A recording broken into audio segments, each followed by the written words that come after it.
Hello students, today we are going to do question number 3 of exercise 13.2. This is of chapter number 13, exponents and powers, 7th maths. So let's begin. Question 3, first part, say true or false and justify your answer. True or false बताना है कि whether it is true or false, और हमें इसका reason भी बताना है कि why it is true or why it is false. So first part, let's do first part.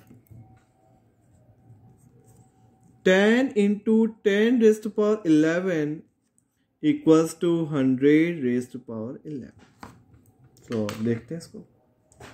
Left hand side. Left hand side is 10 into 10 raised to power 11. या कुछ भी पावर नहीं है तो 1 लगा दो. बेस सेम हो तो पावर को प्लस कर लेते हैं. तो पावर को प्लस कर लेते हैं. 1 plus 11. कौन सा लॉ लगाया? a raised to power m into a raised to power n हो तो a raised to power m plus n हो जाता. 10 raised to power 12 हो गया. ये तो आ गया हमारा लेफ्ट हैंड साइड. अब हम करते हैं राइट हैंड साइड. हमारी राइट हैंड साइड क्या है? राइट हैंड साइड है 100 की पावर 11. ये हमारी राइट हैंड साइड है. 100 मीन्स 10 स्क्वायर. 100 का मतलब होता है 10 का स्क्वायर. 10 into 10 100 और ऊपर चल रही है पावर 11. अब पावर टू पावर हमें मल्टीप्लाई कर लेते हैं. 2 into 11 तो a raised to power m whole raised to power n हो तो पावर टू पावर मल्टीप्लाई कर लीजिए. m into n कर लिया तो कितना आया? 10 raised to power 22. तो क्या ये इक्वल है? Is it equal? क्या ये दोनों इक्वल है? एक पावर है 12, एक पावर 22. तो आंसर क्या है? False. They are not equal. ये इक्वल नहीं है. So answer will be false. This is the first part जो हमने किया. अब हम करते हैं second part.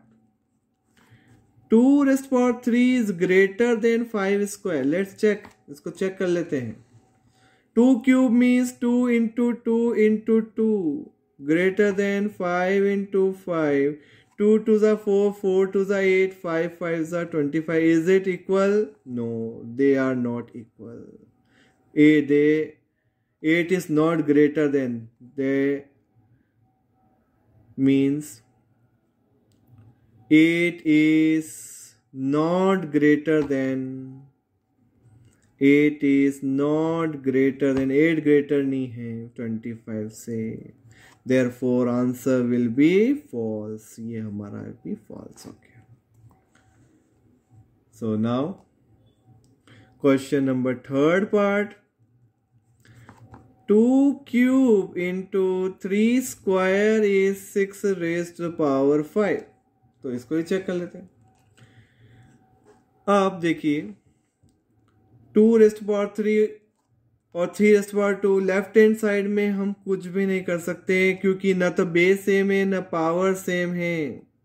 Left hand side as it is रहेगी. लेफ्ट हैंड साइड में हम कुछ कर ही नहीं सकते क्योंकि 2 और 3 बेस भी सेम नहीं है, पावर भी सेम नहीं है. कोई सा भी लॉ नहीं लगा सकते.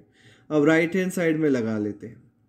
राइट हैंड साइड है 6 की पावर 5 मीन्स 2 3 जा 6 की पावर 5. 2 3 जा 6 को हम लिख सकते हैं 2 3 जा. अब कुछ भी पावर नहीं हो तो 1 1 पावर लगा दो.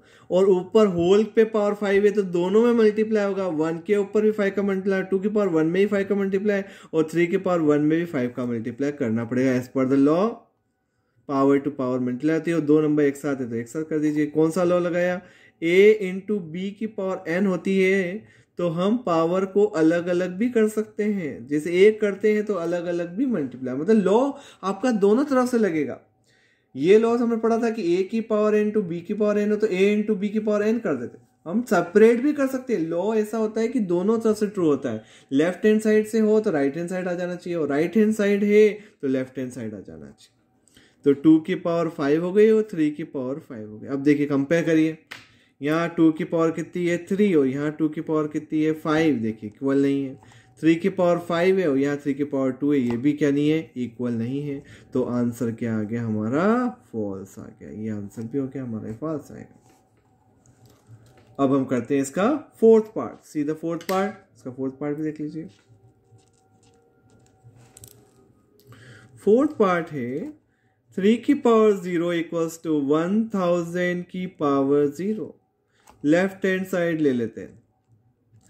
3 rest power 0, any number rest power 0 is 1। कौन सा लॉ लगाया? ए रेस्ट पावर 0 होता है 1 होता है।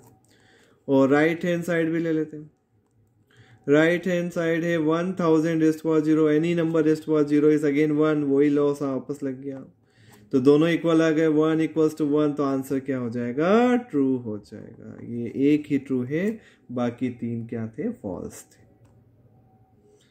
So I hope you understood question number 3, all the parts. Thank you so much for watching the video.